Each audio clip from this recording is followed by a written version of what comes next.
Yo, what is going on? For those who don't know me, my name is Roger, and on my channel I build cars. Today we're going to be focusing on my Datsun 240Z. This one's from 1972, and we're going to be doing a big brake upgrade for the rear. So, getting right into it, this should work for all S30 chassis. It should be for the 240Z, the 260Z, and 280Z. So let's run down on the parts. Alright, so let's start off with the part list. First up, we're going to talk about the caliper. The caliper is from a 2010 Mustang GT500. This is from the Supercharged version, so the GT500. This is what we're going to be converting the rear drum brakes into. Next up is the rear rotor. This rear rotor is off a 1987 300ZX. It has 5 lugs, and we're going to be converting this into 4 lugs. This is going to be the conversion plate right here. After that, we're going to be using this bracket to mount the caliper to the Datsun. And then brake pads are your choice. I went with Power Stop for brake pads, and I went with Power Stop for the rotor. Alright, so first off, we're going to get started with the conversion, making the rotor from 5-hole to 4-hole. So we need this piece here, and this piece here can be bought on eBay. I bought it from this seller here.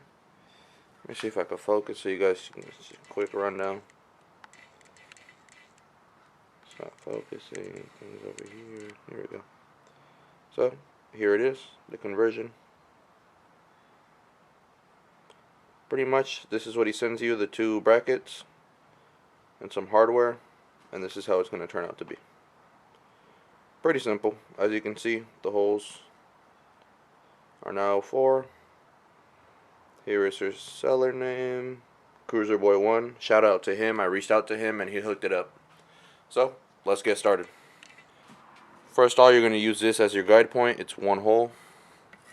We'll put it into 1, and then from there, wherever it sits, it'll click right in. So you got your guide hole that's here. This is first hole, second, third, and fourth. And just like that, it's easy. You're going to get your drill bit and just make the holes. Alright, so I made the pilot holes off camera just because I'm over here in the way. There's no point. You're not going to see anything. But here it is. 1, 2, 3, and 4, just like that. Now we're going to make them bigger to match these holes right here, so it'll fit into the studs. Now after that, make sure you have the holes the same size as the OEM one so they fit on the studs. Now that we're done with this, we're going to move on to putting it on the hub. Alright, so now that everything's taken apart, you got the wheel off, and now you got the bare hub. I would have liked to show you guys how to take off the rear drums, but my car never came with it, so obviously I can't take it off and show you guys. But now that we have the new holes for the rotor, I like to put the top one, and you're going to line it up with the original top one. We're going to take it, and boom, fits right in. First thing we're going to start off with is the bracket that it came with. You're going to have it, this comes bare metal, so you're going to want to paint it. I just painted it some flat black so it doesn't rust. And it's going to line up with these holes back here at the back of the hub. Show you guys. You can see it here. Here's one.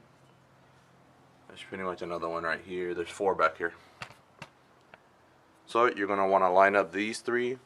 1, 2, and 3 down here.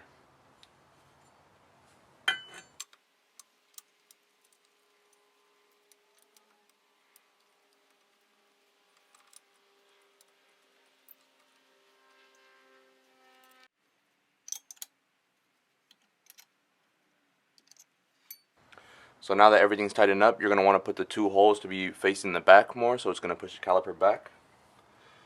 So let's get into the caliper. The thing about the caliper is, if you don't have his conversion for it to be with the bleeder up, this is the bleeder here, like it should be, it won't fit just plug and play. I forgot to buy the little adapter piece that he puts, the little template, so you can put the stock e-brake on. So I'm going to have to order that, but I'm going to install it as if I had the piece because I'm ordering it. If you don't want to get that piece, I think it's like an extra $30, I want to say. I'm not 100% sure. If you don't have that piece and you don't want to buy it, you're going to install it upside down, and every time you bleed the caliper, or not upside, yeah, it's going to be upside down, and you're going to grab the driver's side caliper and bring it over here and the passenger caliper that way.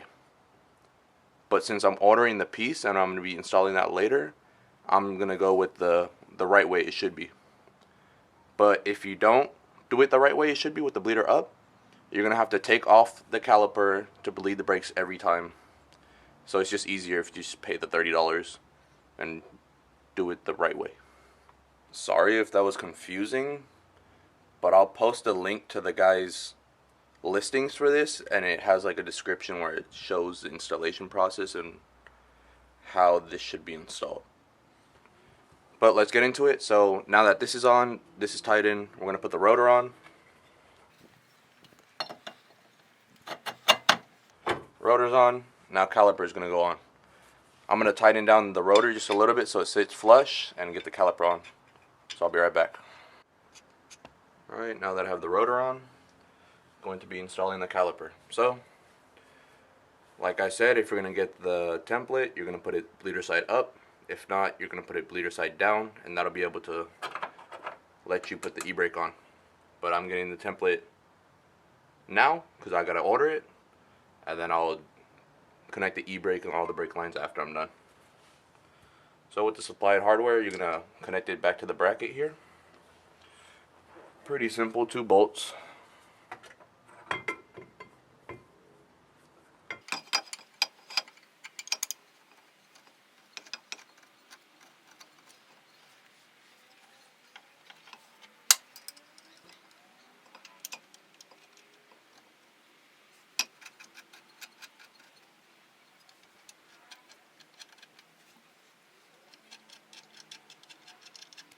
Alright, and just like that, your caliper should be mounted. You're going to want to take off these bolts back here. They're 214s. And these bolts are what hold the top of the caliper in. And this is what's going to allow you to put the new brake pads in.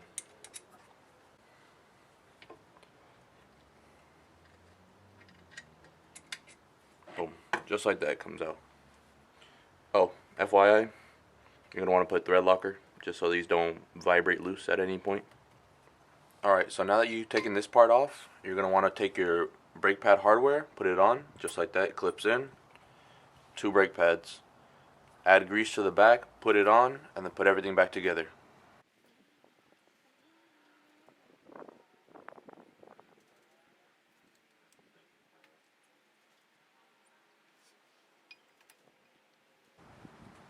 And just like that, brake pads are greased up. You're going to want to put on this top piece of the caliper, 2 bolts in the back, and that's it.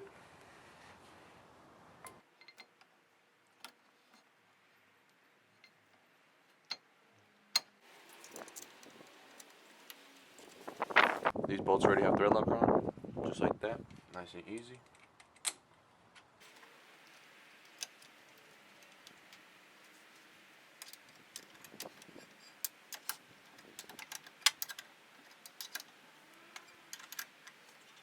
And just like that, the brake pads are in, the calipers all back together.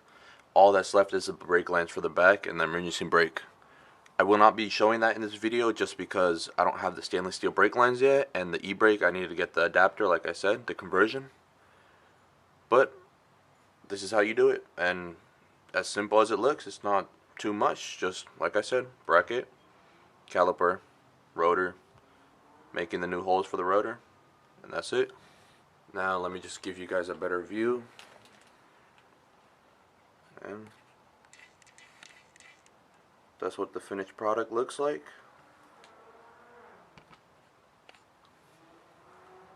Now all that's left is just to mount the wheel and get everything tightened up. Alright, now that we got the wheel on, this is how it looks like. As you can see, the caliper fits perfectly right here. This is a size 15-inch wheel, so there's still space for a 14-inch. The only thing is that the front Toyota calipers don't fit with the 14-inch because I had 14s on this car, and the caliper just hits in the front, so I went with 15s. These are just a temporary setup, that's why it's all super stretched and all that. But yeah, that's what it looks like. Zoom in here. Of course I didn't paint it because I just didn't see the point in painting it. Maybe I'll paint it a different color down the line once the whole car gets a new paint job, but for now this is how it looks like, and I think it looks great. I think you guys would enjoy it too. This is just me re-recording because I forgot. Parts list is in the description below with the prices, the links for everything. So just keep in mind of that. I know someone asked in my last video, but yeah, in the description, scroll down a little bit, everything's going to be there. Alright, cool. Thanks for watching, guys. If you have any questions, feel free to comment down below. Follow my Instagram. I'll put it somewhere here on the screen. If you want to DM me, that's the fastest way I respond. Comments, for some reason, I don't get notifications, but I'll get to them as soon as I can. I just want to say thank you for everybody that watched my last video. I think we're almost at like 600 views, 40 something likes. I appreciate it. I think I gained a couple subs. So yeah, so stay tuned for the next videos. Make sure to hit a like if you liked it. Subscribe for more content. I'm going to be doing more content for my 240Z. Same thing with my 510. If you guys want to see truck stuff, I got truck stuff. If you want to see Infinity stuff, I got Nissan Infinity stuff that I could do. Yeah, cool. Alright, till next time.